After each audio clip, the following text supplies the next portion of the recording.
आज के हमारे वीडियो का विषय है अनियोक्ति अलंकार। अनियोक्ति अलंकार का अर्थ है अन्य उक्ति, अर्थात अन्य के लिए कही गई उक्ति।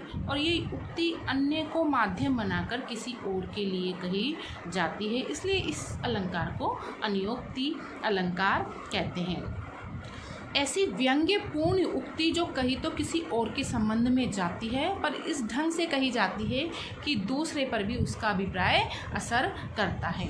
यहाँ उपमान अप्रस्तुत के वर्णन के माध्यम से उपमेय का प्रस्तुत का वर्णन हो, वहाँ अनियोक्ति अलंकार होता है। मैंने आपको पूर्व के वीडियो में बताया था कि उपमान को हम अप्रस्तुत कहते हैं और उपमेय को हम प्रस्तुत कहते हैं। उपमान मतलब जिससे हम तुलना करते हैं और उपमेय जिसकी हम तुलना करते हैं। यहाँ कोई बात सीधे रूप में न कहकर किसी माध्यम से कही जाती है। किसी वस्तु या व्यक्ति को लक्ष्य कर कही जाने वाली बात दूसरे के लिए कही जाए, वहाँ कौन सा अलंकार होता है? वहाँ पर अनियोक्ति अलंकार होता है। अब हम इसको उदाहरण के द्वारा समझेंगे। माली आवत देख कर कलियन करी पुकारी, फूल फूल सब चुन लिए काली हमारी बारी। तो यहाँ पर माली, फूल, कलियों, इन सब को ये सब उपमान हैं और इन सब के माध्यम से काल का वर्णन किया गया है, मृत्यु के आने का वर्णन किया गया है। तो यहाँ पर माली है जो वो किसका प्रतीक है? काल का प्रतीक है, अर्थात यमराज का भी प्रतीक है। और फूल, माली जब आता है तो क्या करता है? जो फूल कल हो सकता है नष्ट हो जाए, उन सबको वो चुन लेता है और कलियों को वो छोड़ देता है। तो फूल यहाँ पर वृद्ध जनों का प्रतीक है कि जब यमराज आता है तो वृद्ध लोगों को वो पहले लेता है, उनकी मृत्यु हो जाती है। और कलियाँ युवा लोग हैं, क्योंकि आज यदि काल वृद्ध जनों को ले गया है तो कल युवा लोग भी वृद्ध होंगे और उनका समय भी आ जाएगा। और काली मतलब यहाँ पर समय। तो यहाँ पर माली, फूल, कलियों के माध्यम से मृत्यु को समझाया गया है, इसलिए यहाँ पर कौन सा अलंकार होगा? ये अनियोक्ति अलंकार। हम दूसरा उदाहरण देख सकते हैं इसका। चलती चाकी देख कर दिया कबीरा रोए, दो पाटन के बीच में साबुत बचा न कोई।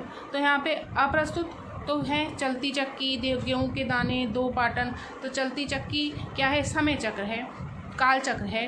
तो काल चक्र में कोई भी नहीं बचता है। अगर किसी ने जन्म लिया है तो उसकी मृत्यु भी अवश्य होती है। और गेहूँ के दाने हैं हम लोग, और दो पाठ जीवन और मृत्यु चक्र। तो जीवन और मृत्यु चक्र में कोई भी नहीं बच सकता है। अनियोक्ति अलंकार का सबसे अच्छा उदाहरण भ्रमर गीत है। भ्रमर गीत हमने पढ़ा था कक्षा 11th में भी, सूरदास जी का। तो वहाँ पे गोपियाँ क्या करती हैं?